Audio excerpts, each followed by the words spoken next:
ای خدایا تا بکی در ملک مردم در بدر. ای خدایا تا بکی در ملک مردم در بدر. من جدا از اهل و فامیل و پسر و هم پدر. من جدا از اهل و فامیل و پسر و هم پدر.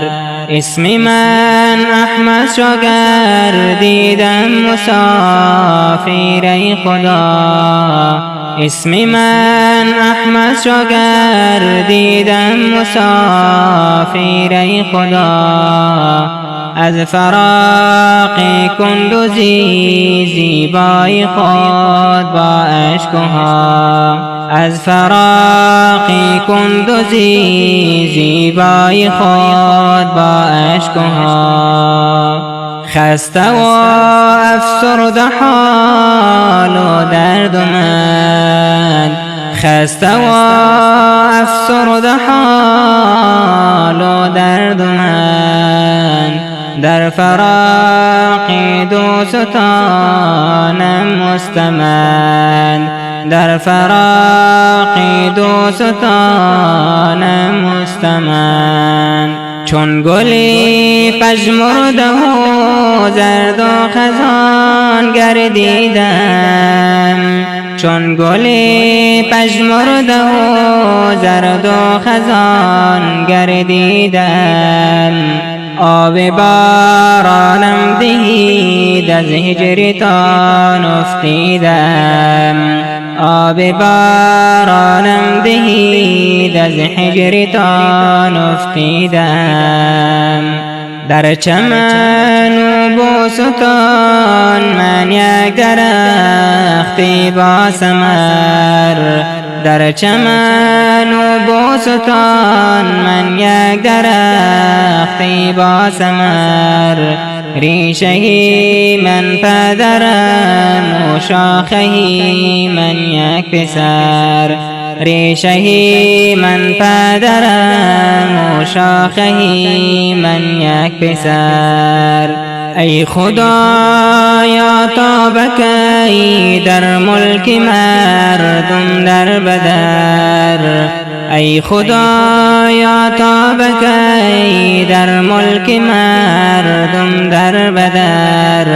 من جدا از اهل و فامیل و پسر و هم پدر.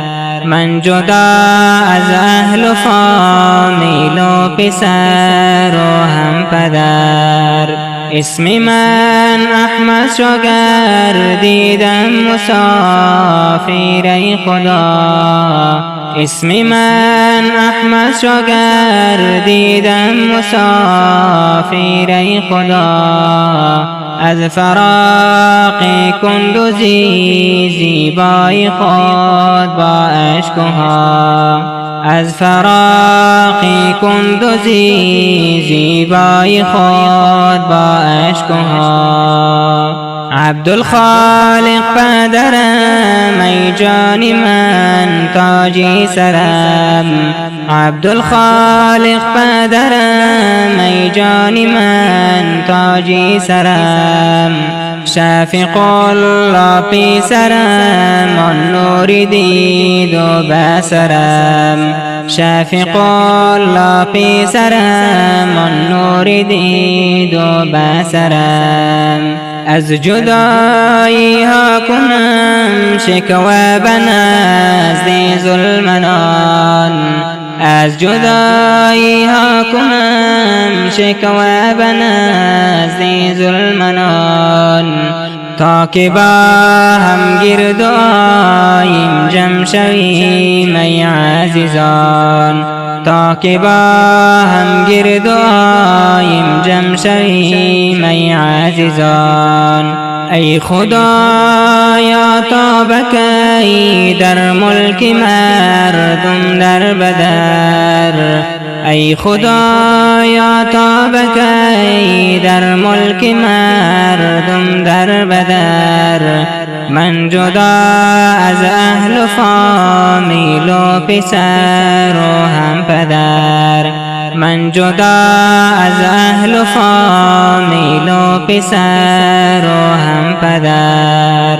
اسم من احمد شو گردیدم مسافر ای خدا، اسم من احمد شو گردیدم مسافر ای خدا، از فراق کندوزی زیبای خود با اشکها، از فراق کندوزی زیبای خود با اشکها. هر شبی در خواب خود بینم پسر و هم پدر، هر شبی در خواب خود بینم پسر و هم پدر، باقی فامیل خود را همچنان در و گوهر، باقی فامیل خود را همچنان در و گوهر. وقت بیدار می شوم بینم که ما از هم جدا، وقت بیدار می شوم بینم که ما از هم جدا، راه وصلت را نشانم دی خدایا ای خدا، راه وصلت را نشانم دی خدایا ای خدا. ای خدایا تا بکی در ملک مردم در بدر، ای خدایا تا بکی در ملک مردم در بدر، من جدا از اهل و فامیل و پسر و هم پدر، من جدا از اهل و فامیل و پسر و هم پدر. اسم من احمد شو گردیدم مسافر ای خدا، اسم من احمد شو گردیدم مسافر ای خدا، از فراق کندوزی زیبای خود با اشکها، از فراق کندوزی زیبای خود با اشکها. این نعتیه در وصف مسافری دور از مسکن احمد شاه جان از ولایت کندوز سروده شد. ترتیب و سرایش از احمد خالد دانشیار بلخی. ضبط و ریکارد استودیوی اسلامی شاهین. ای خدا